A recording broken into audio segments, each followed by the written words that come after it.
अखण्डमण्डलाकारं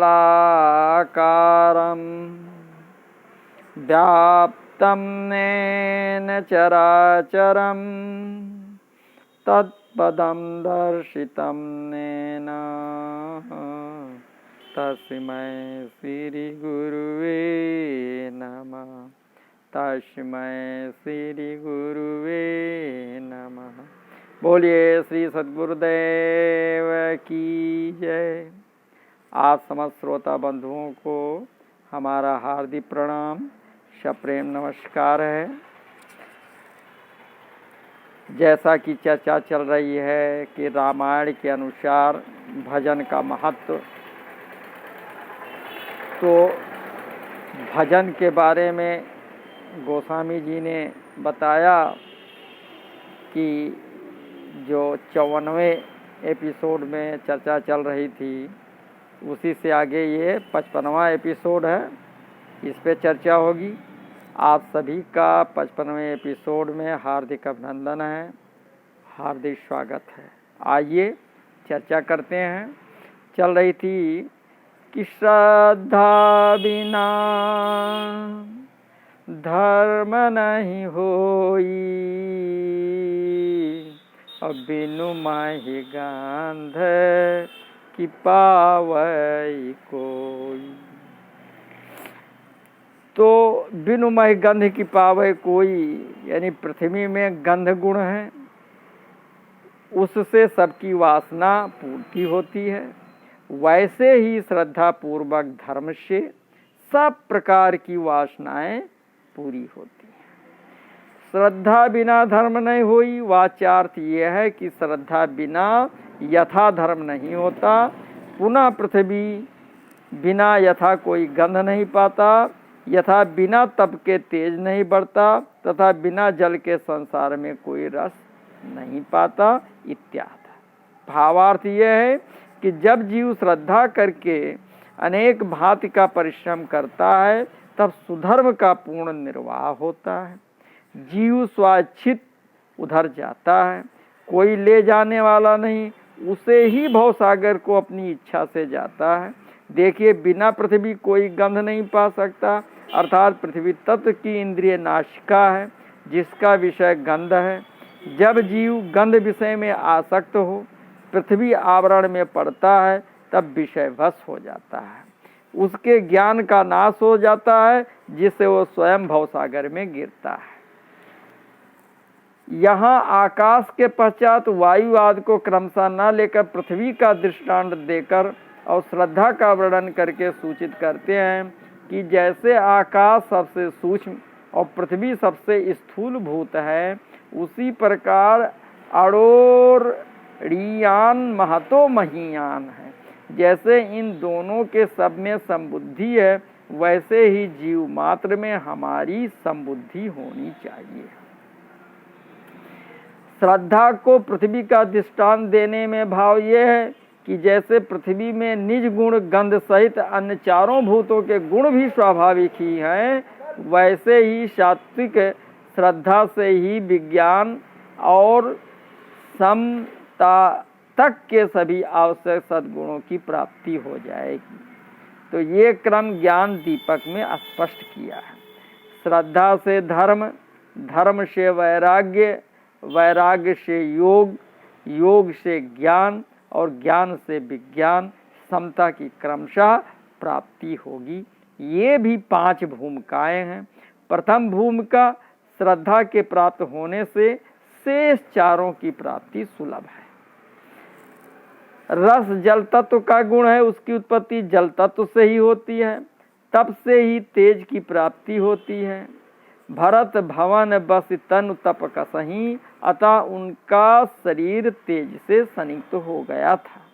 यथा देह दिनेहु दिन दूबर होई, और घटय तेज बल मुख छवि सोई। तो तप में इंद्रिय निग्रह प्रधान है, जिसमें मन निर्मल होता है, और जल का भी गुण निर्मल करना है। ये दोनों में साम्य है। तो बिनु तप तेज की कर विस्तारा, तो तप की अनेक व्याख्याएं हैं। यथा मनश्च इंद्रियाणाम च एकाग्र्यं परमं तपः, प्राणायामः परमं तपः, सत्यम एव परमं तपः इत्यादि पर सभी का अंतर्भाव मन और इंद्रियों की एकाग्रता ही परम तप है, इस एक में होता है। तो यहाँ जल और रस का दृष्टांत भी सहेतुक है। जल निम्नगामी है और इंद्रिय भी नीच विषयगामी है। यथा इंद्रिय सुरन न ज्ञान सुहाई, विषय भोग पर प्रीति सदाई। ब्रह्मा जी ने ही इनको ऐसा निर्माण किया। यथा प्रांची बहिर्मुख विषयगामी, खानी इंद्रियाणी व्यतृणत स्वयंभू ब्रह्मा जी ने निर्माण किया है। इत श्रुति मानस में भी कहा है, इंद्रिय द्वार जरो खाना, और तहाँ तहाँ सुर बैठे करिथाना, आवत देखहीं विषय बयारी, और ते हठ देहीं कपाट उघारी। तो इस दृष्टांत से सूचित करते हैं कि बिना तप सम दम तितिक्षा उपरांत के विज्ञान की प्राप्ति असंभव है। रस और जल में मृदुता और शीतलता स्वाभाविक है। उसी प्रकार तप से अंतःकरण जल के समान निर्मल, कोमल और शीतल होना चाहिए, अन्यथा तप से क्रोधाग्नि का बढ़ना संभव है। तो इसी से अक्रोधस तपसः अर्थात अक्रोध तप का भूषण कहा गया है। इसका साधन अगली अर्धाली में है। तो जीव स्व इच्छित ही तप करता है कि तेज बढ़े। ब्रह्मादिक सबने तप किया, वैसे ही भवमार्ग में वह स्व इच्छित पड़ता है। बिना जल के रस कभी नहीं होता। जल तत्व की इंद्रिय रचना अपने विषय रस में पड़कर जीव को अज्ञानी बना देती है। तो इसी तरह परमार्थ में बुद्ध की सेवा अपनी इच्छा से करता है, तब कुछ उनकी शिक्षा से, कुछ उनकी रीति रहस्य देखने से वो भी शीलमान हो जाता है। वैसे ही अग्नि तत्व की इंद्रिय नेत्र अपने विषय रूप में जब आसक्त होती है, तब जीव की चैतन्यता नाश हो जाती है, जीव स्वयं उसोर जाता है। सील की मिल बिनु यहाँ बुध को तेज का और तेज अग्नि का गुण है, अर्थात बुध अग्नि है। धूम अनल संभव सुन भाई, और तय बुझाव घन पदवी पाई। सुन खगपति यश समुझी प्रसंगा, अबुध नहीं करही अधम कर संगा। तो सील को पताका कहा है। सत्य सील दृढ़ ध्वजा पताका। जैसे पताका से वीर का लक्ष्य होता है, ऐसे ही रूप से मनुष्य का पहचान होता है। सील की मिल बिना सील के तप से शीतलता, निर्मलता आदि की प्राप्ति नहीं हो सकती। सील की मिल बिनु बुद्ध से उकाई। अतः सील प्राप्ति का साधन बतलाते हैं।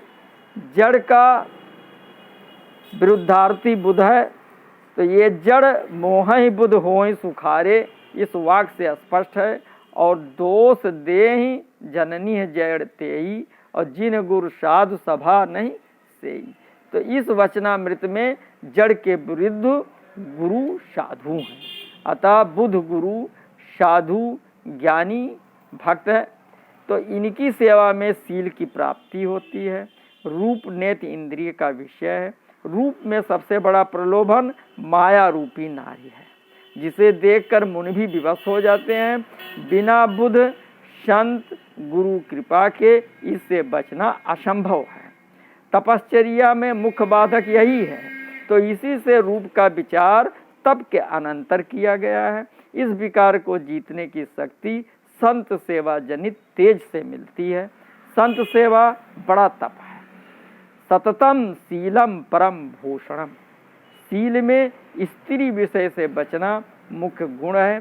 स्त्री जैसी रूप की नेत्र इंद्रिय का मुख्य विषय है, वैसी स्पर्श इंद्रिय का भी अतः निज सुख बिनु, गोस्वामी जी आगे बता रहे हैं, निज सुख बिनु मन होय किथीरा, और परस की होय विहीन समीरा।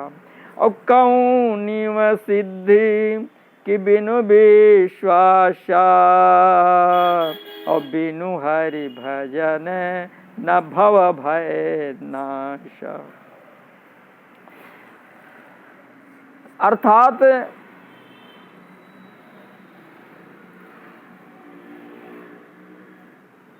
बिना निजानंद स्वस्वरूपानंद आत्मसुख बिना क्या मन स्थिर यानी शांत हो सकता है। निज सुख बिनु मन होय किथीरा।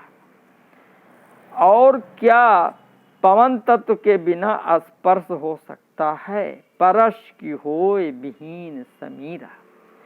और क्या बिना विश्वास के कोई भी सिद्ध हो सकती है। कौन सिद्ध कि बिनु विश्वास। कदाप नहीं। इसी प्रकार बिना भजन के भव भय का नाश नहीं हो सकता। बिनु हरि भजन न भव भय नाशा। तो निज सुख बिनु से परस की होय विहीन समीरा। इत मन बड़ा चंचल है। यथा पीपर पात सरिस मन डोला। मन बस न समीर। अर्जुन जी ने भी भगवान से श्री कृष्ण जी से यही बात कही है कि चंचलम ही मनः कृष्ण परमार्थी बलवद दृढ़म तस्या अहम निग्रहम मन्ये वायुरु दुष्करम। हे कृष्ण, यह मन बड़ा चंचल है। इसका एक जगह स्थापित करना मनुष्य के लिए बड़ा कठिन है। ये परमथनशील है।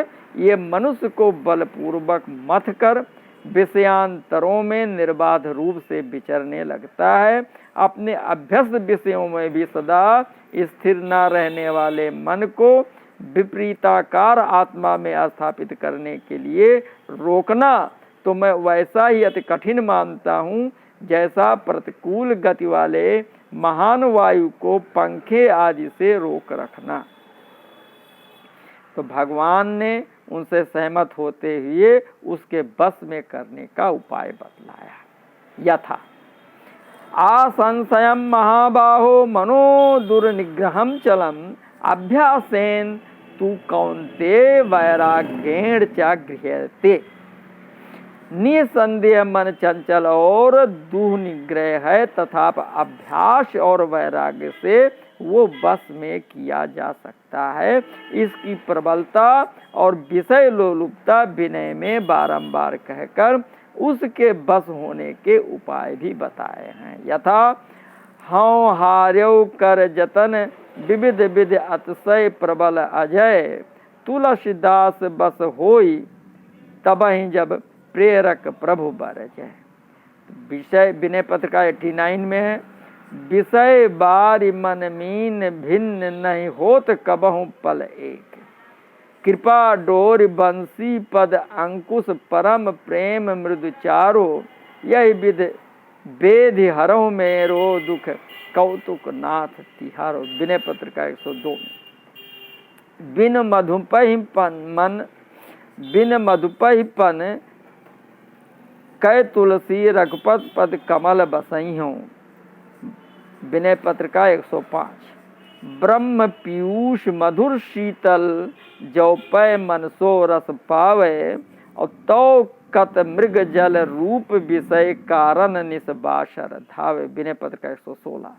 तो जब लग नहीं निज हृदय प्रकाश और विषय आस मन माही। विनय पत्र का 123। तो यहाँ मन के स्थिर होने का उपाय निज सुख बताया। इसी को विनय में इस प्रकार कहा कि निज सहज अनुभव रूप तव खलु भूल जनु आयो तहाँ। निर्मल निरंजन निर्विकार उदार सुख तय परिहर्यौ। तो स्वस्वरूपानंद प्राप्ति पर क्या दशा होती है ये भी उसी पद में बताया है। श्री रघुनाथ चरण लय लागे, देह जनित विकार सब त्यागे, तब फिर निज स्वरूप अनुरागे।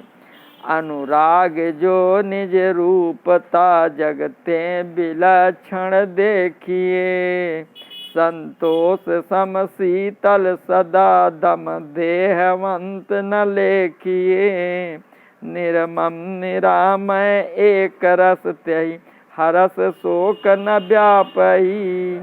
त्रैलोक्य पावन सो सदा जा, कहूँ दशा ऐसी भई। तो स्पर्श पवन तत्व का गुण है, अतः वो बिना पवन तत्व के प्राप्त नहीं हो सकता। आत्म सुख प्राप्ति का एक सुलभ साधन योग है। मन पवन से भी अधिक चंचल है, पर गुरु कृपा संयुक्त पवन जय करने से मनोजय होता है। यथा जिति पवन मन गो निरस कर मुनि, ध्यान कबहु कपावहीं। तो इससे यहाँ पवन का दृष्टांत दिया। समीर को जीतने से वही पावनता देने में समर्थ होता है। पवन विजय नामक योग शास्त्र का एक ग्रंथ भी है। स्रक, चंदन, वनितादिक स्पर्श इंद्रिय के भोग हैं। मन स्थिर करने से इनमें आसक्ति नहीं होती। मन को बस करना भी निज सुख प्राप्ति का साधन है। यथा पश्यन्ति जम जोगी, जतन कर करत मन गो बस सदा। पर मन के सदा बस में रहने का साधन निज सुख ही है। दोनों विवेक और वैराग के समान परस्पर पोषक हैं तथा जो अभी बताया गया वो कहे हुए सभी साधन जिस एक नींव पर खड़े होते हैं उसकी विचार अगली अर्धाली में की जाती है। तो जीव के स्वस्वरूप प्रयुक्त सुख को ब्रह्मानंद कहा गया है, जो उपासना द्वारा प्राप्त होता है। यथा ब्रह्मानंद मगन कप सबके प्रभुपद प्रीति। तो इसी को नित्य सुख एवं आत्म सुख भी कहते हैं। निज सुख की प्राप्ति में मन स्थिर रहता है और उसके विस्मरण होने से चंचल हो जाता है। तो इसी तरह पवन के स्थिर रहने से जल इत्यादि सब स्थिर रहते हैं और पवन के चलने से उसके धक्के से जल इत्यादि सब चंचल हो जाते हैं। तो निज सुख की समता पवन से दी गई, क्योंकि शरीर में प्राण जो मुख्य वस्तु है वो पवन ही है और अंतर्दृष्टि से सहज स्वरूप भी मुख्य है, अतएव पवन की समता दी गई। तो कवनियो सिद्ध कि बिन विश्वासा और बिनु हर भजन न भव भय नाशा। तो विश्वास यानी वो धारणा जो मन में किसी व्यक्ति के प्रति उसका सद्भाव, हितैषिता, सत्यता, दृढ़ता आदि अथवा किसी सिद्धांत आदि की सत्यता या उत्तमता का ज्ञान होने के कारण होती है। बिना विश्वास के किसी प्रकार की सिद्धि प्राप्त नहीं होती। यथा भवानी शंकरौ वंदे श्रद्धा विश्वास रूपिणौ, याभ्याम बिना न पश्यन्त सिद्धा शांतस्थैमीश्वरम। तो गुरु के वचन प्रतीत न जेहि, तो सपने हूँ सुगम न सुख सिद्ध तेहि। बिन विश्वास भगत नहीं, तहि बिनु द्रवहि न राम। विश्वास से सिद्धि होती है। यथा विश्वास कर सब आस परिहर, दास तौ जे होई रहे, जप नाम तौ बिनु श्रम तरह, भवनाथ सो समराम है। तो इसी से विश्वास पर यत तत बहुत जोर दिया गया है। यथा विश्वास कर कह दास तुलसी, राम पद अनुराग हूँ, जन कहूँ कछु अदेय नहीं मोरे, अस विश्वास तजहु जन भोरे। कलयुग समयुग आन नहीं, जौ नर कर विश्वास, और गाय राम गुण गण विमल, भव तर बिनहि प्रयास।